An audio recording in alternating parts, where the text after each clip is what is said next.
నేను కోరుకునేది ఒకటే, ఎప్పుడో చెయ్యని తప్పుకి జపాన్ లాంటి దేశంలో ప్రధానమంత్రి ఆయన పుట్టక ముందు జరిగిన తప్పుకి ఆయన పార్లమెంట్లో క్షమాపణలు చెప్పారు.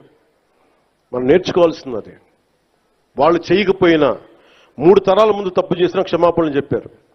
నేను ఈ రోజున అడుగుతుంది, టీటీడీ బోర్డు పాలక మండలి చైర్మన్ గారు కానీ, సభ్యులు కానీ, ఈఓ కానీ, ఏఈఓ కానీ, మీరు ప్రెస్ మీట్ పెట్టి క్షమాపణలు చెప్పండి. నేను క్షమాపణలు చెప్పినప్పుడు మీకు క్షమాపణలు చెప్పడానికి నామోషి ఏంటి? బాధ్యత తీసుకోండి, బాధ్యత తీసుకోవాలి. ఇది చాలా బాధ కలిగించేది. మా సంబంధం లేదంటే ఎట్లా? నా తప్పు కాదంటే రాజు 7 చేపలు కదలా, మరి ఎవరు చేస్తారు ఇది? నాకేం సరదా నాకు క్షమాపణలు చెప్పడం? నేను దోషిగా నిలబడాలా ఇలాంటి సంఘటనలో?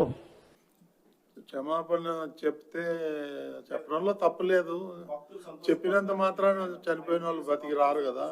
అది అవన్నీ ఎవరో ఏదో మాట్లాడారంటే వాటికన్నిటికీ స్పందించాల్సిన అవసరం లేదు. కాకపోతే తప్పిదం జరిగింది, అది ఎలా జరిగింది, ఎట్లా జరిగింది అనేది ఎంక్వైరీ చేస్తారు. బాధ్యుల మీద కఠినమైన చర్యలు తీసుకుంటారు. అందులో ఏమో